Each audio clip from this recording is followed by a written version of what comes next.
Is it recording? Yes. Okay, cool. Okay.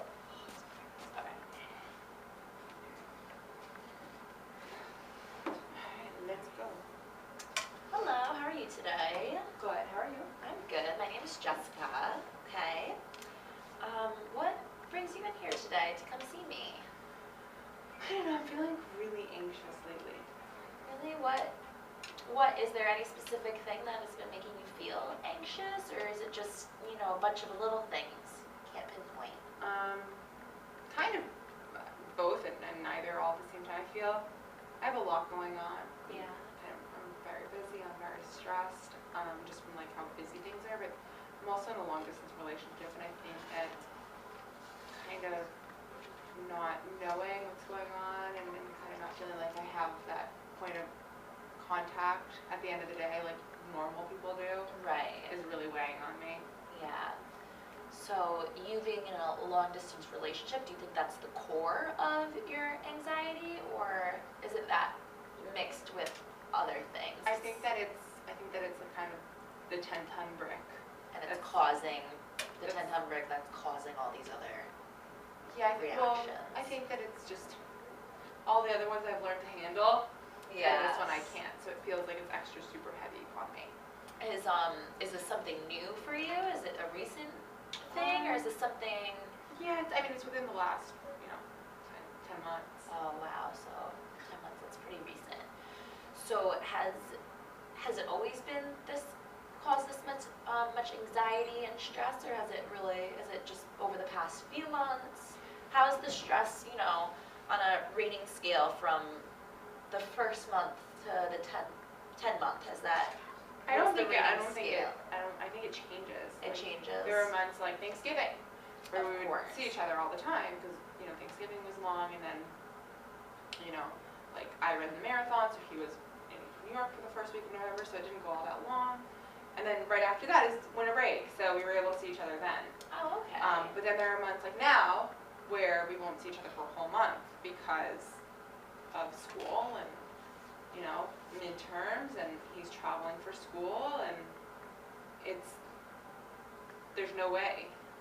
Right, it's almost become a little impossible for these few months for you guys to actually see each other. Yeah. So you guys, if I have this correct, you guys have, even though you're long distance, for a while you were being able to see each other for a little bit, even if it was, for a few days at a time. You ran the marathon and he came to New York, and then you had winter break from school, so you guys got to spend time. But now these next few months, or maybe next month, it's going to be a little hard because you're in school and he's in school, and it's just busy, right? Do I have that right? Yeah, it's really busy, and also our schedules are just like incompatible. Like even for a weekend, we can't get away because he's in California. That's ridiculous to fly from me for California for five 5-hour flights for 2 days. It's kind of crazy. It's expensive, and Absolutely. it's become a little bit heavy.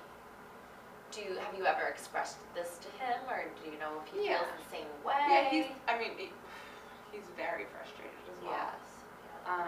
But he's able to kind of push it aside and do what he needs to do, and for me, kind of like, I'll get little snippets of the thoughts throughout my day, as opposed to just like at night I feel it the most, obviously. Like I come home and it's me and the puppy, like there's no one else. But during the day, like now and again, I'll be like, I can't really even call because I don't know what you're doing. Like, Right, so it's caused, the conflicting schedules has been a real issue for you guys, especially because California is a 3-hour time difference from here, so when I wake up at 7 in the morning, it's only 4 a.m. Right, so you can't call him even, in the morning and things like that, so it's understandable why you would be, so stressed out about it. Has there been any, discussion about, you guys living closer together anytime soon, or is it just not reasonable at this time in, both of your lives? I mean, thankfully,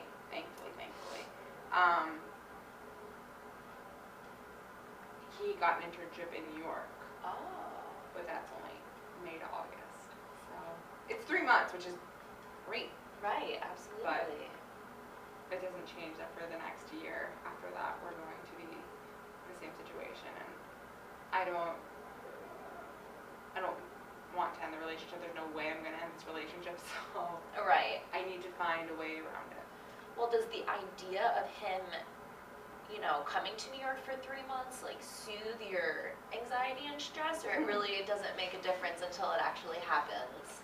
I think that in the moment I'll be fine, but then as like, let's say August starts to come around, I'll be dreading it again because I've already gone through this whole leaving thing before and it sucked. Yeah. And to go through it again is going to not be fun. No, of course. So, have you, how often would you say that you know, do you talk to your boyfriend every day, or is it, you know, do you feel stressed because you can't talk to him every day, or, you know, what's that like? Well, before he had this project in California, we would talk every night. We had like, because Michigan's in the same time zone as we are. So it was easier. It was easier. So like, we would talk at like 10:30 or 11 every night for like half an hour, 45 minutes, and that would be it. Like, and we would text throughout the day. Yeah. But now that he's in California, his dinner time is my bedtime. Of course, right. And my dinner time is still smack dab in the middle of his workday. So it's not the times, we always say that it's the time difference in the wrong direction. Like if he was ahead, it would be easier. Right. Like if he was 3 hours ahead, because by the time I got home, like I could talk to him and then we would just go to bed and then I would go eat dinner. Right, of But course. it doesn't work that way. Like because of California, it's behind. So it's been really frustrating for the last 2 weeks, and I think another thing that's been especially difficult for me is that like I got used to the Michigan surroundings. I know the people he's around. I know where he's going. It's a lot easier to relate. Right. And now that he's in California, I have no idea what's going on. So do you think that because he's in California with people that you don't know and that he might not know as well, that that's causing you a little bit more stress? Do you have a fear that he might be, you know, lonely, or, you know, does that cause stress on you, or is it more so that, you know, you just can't see him as much as you want and that's it? I think I don't worry about him being lonely because he needs friends everywhere he goes. Oh, okay. So he's got that personality type. But I don't like it because it gives me nothing to relate to. Like when he's in Michigan, he says he's going to hang out with Paul and Dan and all these people. I know who Paul and Dan and all these people are, so I'm like, oh, that's awesome. And then I have something to talk to him about, and it's like a point of reference for me. Right, just absolutely. like he knows all of my friends and my surroundings and what I do every day. In California, I don't have anything to kind of even hold on to, and it makes me feel like we're kind of floating in space, and like nothing is tethering anybody. Right, because you can't. Is it because you can't, you know, relate to his everyday? Yeah, I can't. You just relate. don't know what. I can't even visualize. Right, exactly. So when he's talking about, you know, his friends in Michigan, you have faces and these people that he's with, and you know these people, but in California, it's just, it basically, I know it sounds bad, but it means almost nothing. Yeah. Because you just don't know what any of it, you have nothing to visualize. So do you think that makes it harder for you too, because you just Definitely. You just don't know? Yeah, definitely. I think it adds a lot of stress, and it also makes it hard for me to connect because I don't have anything to ask about because I don't have any points of reference. Right, of course. So if you had your ideal situation with your boyfriend, what would that be like? Would you, you know, continue long distance, maybe just not from California to New York? Would it be, you know, No. What would your ideal situation? My ideal situation would be both of us here, Mm-hmm. either in school or working, doesn't really matter. Right. Doing whatever we need to do to get to where we want to go. No, ideally we would not be long distance. I'm not good at long distance, historically. I'm not good at it. It's not good for me. I'm one of those people who likes, like all of my friends, for example, know each other. And my sisters know my friends, even though they're much younger than I am. And everybody's friends. All of my groups are really well integrated. They're separate, but they're integrated. Right. And when everyone comes together, it's awesome. And it makes me so sad that that's not happening for us in our relationship because of the distance. Do you, if I have this right, you said that your track record for long distance relations, It's not good. It's not good. Do you think that causes you extra stress? Because, Of course. you know, you have experienced this before. This isn't your first time that you've experienced something, a long distance relationship? So does that make you even add on to your stress? I think it gives me more to look out for. Yeah, so like your guard is kind Yeah. of up. Yeah. I don't know, I've always historically chosen somewhat complicated relationships. And this relationship, once we're together, is not complicated, it's really Right. easy. But maybe I like complicated, maybe that's something within me, I don't know. But it's definitely, it's not easy when we're apart. When he's in Michigan, it's actually very easy, we've got that routine down. It sucks, but we've got it down. Right. Also, we haven't really gone more than 2 weeks without seeing each other in the last 6 months because of holidays and winter break, and spring break, and all that stuff. And so now we're faced with the same challenge that we were faced with in the beginning. And Well, for a long distance relationship to be seeing each other every 2 weeks, that's not bad. So No. the fact that it's going to be longer than that, a month or so, that's just having a harder impact on you Yeah. because you get used to something every 2 weeks and getting to see him, and now it's probably adding stress to you because it's going to be a month or more. Do you know exactly how long it's going to be? a month. A month. It's been 2 weeks. It's been 2 another 2 weeks. weeks. So do you feel as these 2 weeks have happened that you're more excited though? Do you think that would be more excited? It's more of something to look forward to, or No, I feel like it's another 2 weeks. yeah, It's already been 2 weeks. I feel like it's another 2 weeks. I feel like, I don't know, I feel like we're fighting more than we're talking because we're not good at being apart from each other. right. So the 2 more weeks seems like a Yes. decade. Do you think that do you have everyday things that you have to kind of? I know you said you're busy, but do you have things that like preoccupy you or Yeah. like occupy your mind, so Yeah. you're not constantly Absolutely. stressed and just missing him, and because I can imagine that that's Yeah, tough. absolutely. So what are things that you like to do that kind of keep you distracted from the stress of not being Well, so close? Last night, my sister and one of my best friends came over for dinner, which was fun, and I was studying really hard all day, so it was a nice kind of cap to the day, and then I watched a show and I went to bed. I played with my puppy, but then she kind of just reminds me of Max, so that makes me sad. Yeah, I mean, I spent the whole weekend basically hanging out with my friends, which was great. It was awesome, and it's something that I don't get to do so much when Max and I are together, Right. because we have so many people to see and things to do when we're together, because we're so rarely together. So it's nice. Right. The silver lining to the long distance relationship is that I do still get to focus a lot on my friends and on my sisters. And for example, tomorrow night my dad's being honored at an event, so I'm going to that. Like, I do have things that keep me Okay. very well occupied, but it's in the moments where like I'm not thinking that these little thoughts creep in. So,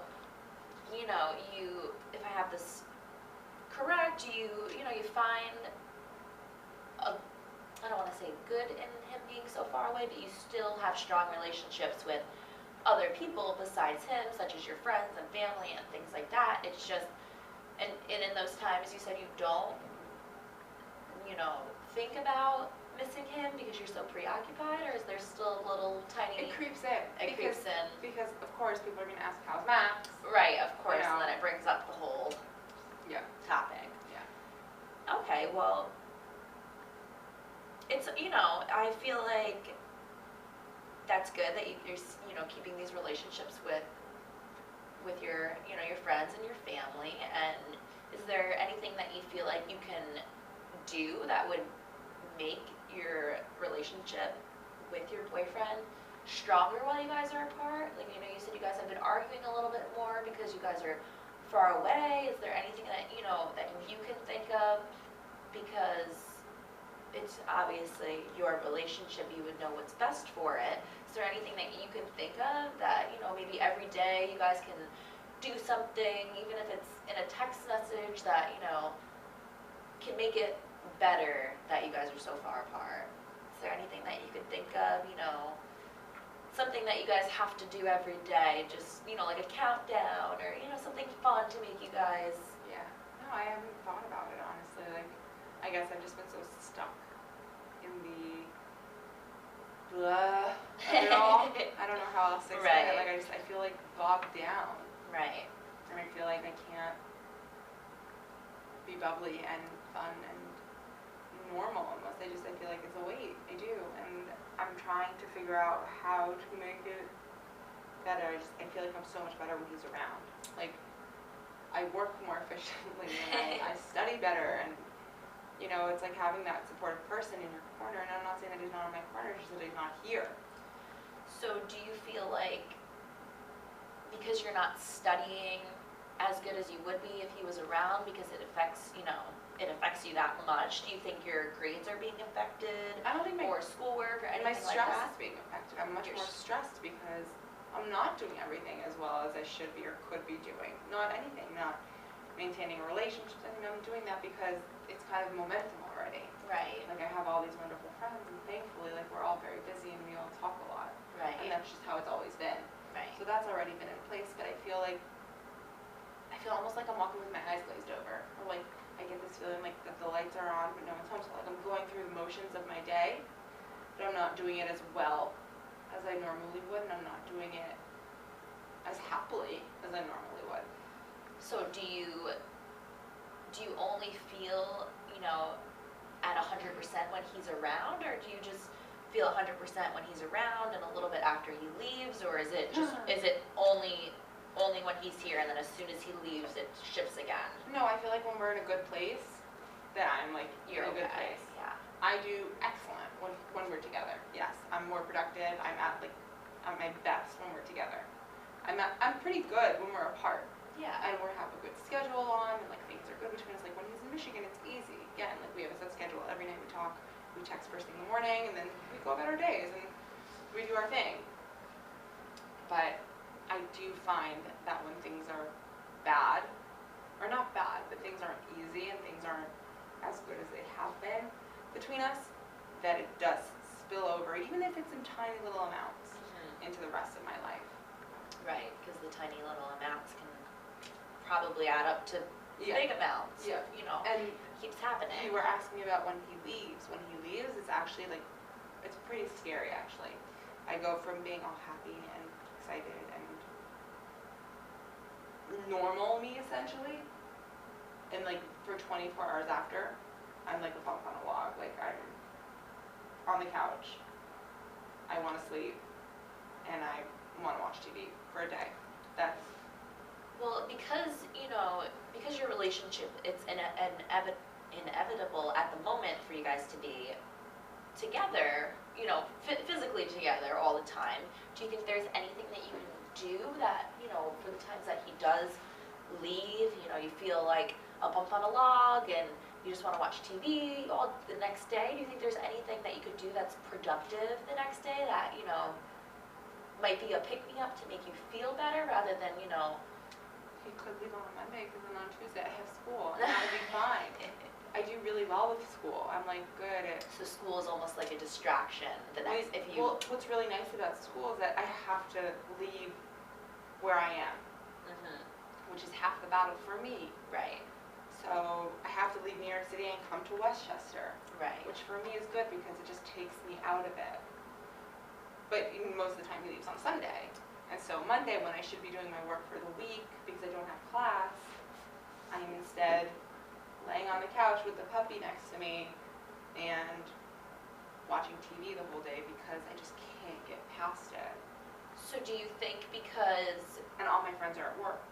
so do you think there's anything, you said you live in the city, so do you think there's anything, you know, that would be fun or anything that you could do for yourself in the city on those days that, you know, he does leave? You know, like maybe go to, you know, there's like plenty of shows or, you know, shopping or, you know, whatever you would like to do to kind of distract you on those days rather than, you know, being, you know, upset and.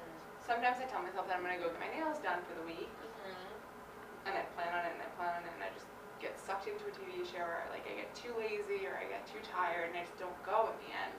Even though it's rough, do you think that actually getting up and doing something would make you feel better? It's just hard to get to that point? Do you It's hard think to get the momentum going. so is there anything motivating you to get that momentum going? Do you think, if you said, you know, if I have it correct, you said that it would make you feel, you think it would make you feel better if you did go out and get your nails done. It's just the fact of actually getting up and doing it. Yeah. Do you think there's anything that can get your momentum going? Like if, ideally, like one of my friends were to say, hey, I'm going to do this, come. Yeah, I would probably go. But the reality is that on Mondays, most of my friends are working, because that's what normal people do who aren't in school. Right. They go to work. Right. So they're all working, and, I'm kind of just like, they're all like, we all chat throughout the day, which is nice, and it's nice to feel connected to people throughout the day. Do you find yourself confiding in some of your friends, when Yeah, all the time. so do they give you, any advice All the or? time. Go work out, go take a walk. And maybe now that it's nicer, we started dating in the summer, so I've only really had fall and winter. It's not been so nice. Right. So maybe now that it's nicer, maybe I'll be more motivated to take the dog for a walk on the river or like something like that. But I don't know, I feel like most of the time that we spend apart is going to be during the fall and the winter. Right. And so I have to kind of figure out a way around all this kind of. It feels almost like a depression. Like it feels like, that commercial with the cloud that follows the person? That's how I feel the day after Max leaves. That I have a cloud on my head. So maybe there's something that's, productive for you to do to get rid of that cloud. Like on the day after he leaves, on a scale of 1 to 10, you said you feel depressed. How depressed do you feel the day after he leaves? On a scale of 1 to 10, 1 being not depressed and 10 being really, really upset. 8. An 8, that's pretty high. I can't really move. Yeah, that's pretty high. I can't move. I'm telling you, it's not. I actually can't move. It's like I'm paralyzed. Like taking the dog out for a quick walk is a big effort. So you do try to take the dog out and Well, she would distract scream all day. yourself. If Yeah. I didn't. If I So- didn't. And I do. I watch TV all day because I find that that's the only way that I'm not Right. thinking about it, but also because I feel so lethargic. Like I feel like I have no energy. And I have always the best intentions because inevitably I rack up a huge to-do list when he's here because we don't really do anything but Right. like see friends and go out and all that stuff. So I rack up a huge to-do list, but I don't do any of it because I'm just too like down. So do you think that to prevent you from being extremely down, you should maybe act on one of these to-do lists? Because I think even making a to-do list is a good step in actually doing some of these things. But you said you make the to-do list and then it just doesn't usually happen the day after. Do you think No. there's any motivating factor? Do you think you would feel better if you did one of these things, even if you I think I would feel better. I mean, of course I would feel better. I would feel like I'm doing something. So But on a normal day, how many things are on your to-do list? What after he leaves? Is it like an extensive list? Or is it yeah, it's one or usually two like things?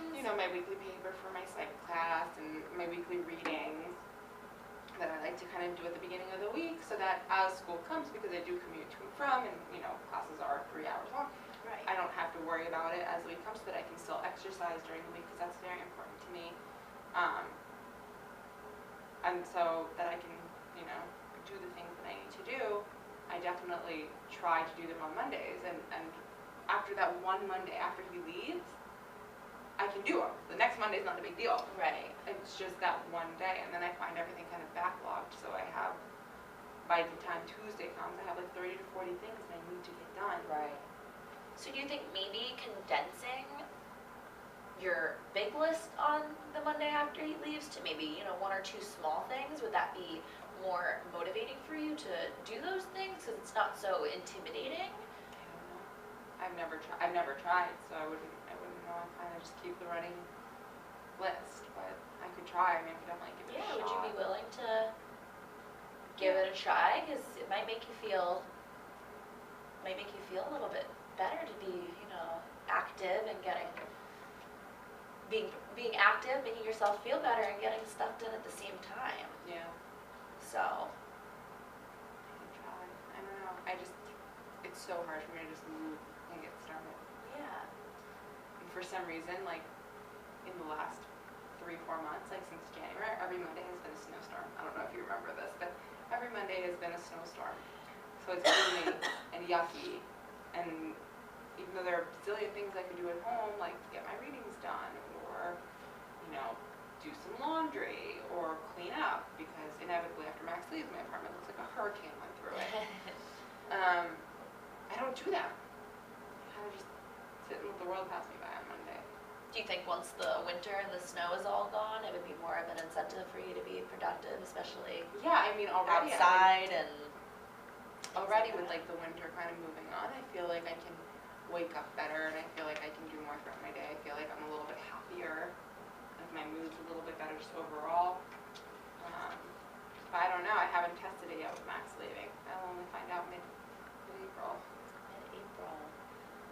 So you still have a little bit more time to go through before you have to experience another Monday. Another Monday. Another Monday. So is there, there's excitement in waiting for him to come and, you know, for you guys to see each other? Yeah. It's a motivating factor. The excitement kind of comes like a few days before, because if I were to be excited now, I'd be excited for a very long time, and then it would just not affect me. So I don't really get that excited that far out. It's pretty far out still. I mean, we still got a ways to go until we see each other in mid-April. So, but we did decide that we're gonna run a half marathon together in June. So one nice thing will that be, like, we'll be doing our training runs, even though not together, they'll be at the same time. Oh, okay. So I feel like sometimes that makes me feel a little bit more connected. Knowing that you guys have a common thing, even though you guys are far away. It's kind of like a date. Right, it makes you feel more connected, even though. Yeah, because we're working towards a common goal. Right, right. So that's nice, but it doesn't start until next week. So, do you think there's maybe a small common goal that you guys can do? What would be goals for you and him together, even together, you know, as a couple, not physically together, but emotionally and mentally together? Is there even a small goal that you could do every day that would kind of give you the same feeling as the marathon goal? I don't know. Maybe, you know, whether it's, you know, devoting 10 minutes of your time to talking on the phone, even if he has to get up early or you have to go to bed a little bit late, would that make it better? I think I would feel better being able to touch base at some point. Yeah. Like a dedicated amount of time. Right. But even like when we try to plan something, like we'll say we'll talk from like 5:15 to 5:30, and at 5:25 we'll get a phone call. Right. And that's really frustrating. Right. I mean, we could try. Yeah. Well, as long as you're, I'm up to trying anything at this point. yeah, So. if you want to try, then, and you think that would be good for you, I think that would, it could work, you know, it might be able to work out. The only times I really feel like good about the distance or okay with the distance are like when I get the random little messages throughout the day. Do you let him know that you like those random little messages? Of course I let him know, but those are the only times where I'm like, this isn't that bad. Yeah. Because the rest of the time, I feel, again, like I'm like, Eeyore. That's how I feel, like droopy and like, bleh. I don't know how else to explain it other than like, just this kind of melancholy, like, not full on depression where like I'm not sleeping, not eating, not, you know, I need to go take drugs, like no, none of that. Right. It's more just like this kind of almost like sluggish, tired feeling. So you haven't noticed a change in like your appetite and things like that? It's just. No, the only thing that's ever comforting to me is the fact that I'm very, very regimented about my food. I always have been, like because I've been I danced my whole life, so breakfast is always oatmeal with all these good things mixed in, and lunch is always a really nice, you know, full salad with a piece of fruit, and dinner's always a piece of protein. Like I'm really good about that. That's actually like kind of my OCD, but also like my main comfort in the day. Yeah. So do you think that if you were to, well, since you do that every day, does that cause you, even though it's kind of separate from your long distance relationship, that's something that you enjoy for yourself is? Yes, that is my Abby self-care. Yeah. That is my one form of Abby self-care that like I'm really adamant about. And of course like what I eat will change. If I go out with friends, I'm not going to not go out with friends because I'm not going to have the regular dinner. Right, of course. But for That me, is something that it's you a way of enjoy. like, you know, cooking for me is like a way. But even on those days when, you know, like I can't even do that on Monday. Right. Like I'll make oatmeal because that's easy. Like I just pop it in the microwave and it's done. Do you think trying to do your normal routine on a Monday, such as, you know, even if it's your healthy eating habits, would make you feel a little bit better? It probably And would, you know, keep because some consistency in your day? it would keep consistency, and I think it would also make me feel better because I'd be putting good stuff in my body as opposed to like the junk food that I eat when I'm just on the couch and I order it and Right, I don't want to do anything. right. So you think it would make you feel a little bit better, so. Yeah. Okay, well, there's a few things that, you know, Yeah. we discussed that you takeaways. said you'd be willing to give it a try, so maybe you could try them out, see how it makes you feel, because even you yourself said you think that it would make you feel better, so Yeah. Definitely. maybe you can see how it works out for you, and maybe we can have another meeting and see how everything goes. Sure. Okay? Mm-hmm. Oh my god. Done. Wow, that was great. Oh, thank you. I feel like I kept running out of stuff to say. No. Oh my god, I feel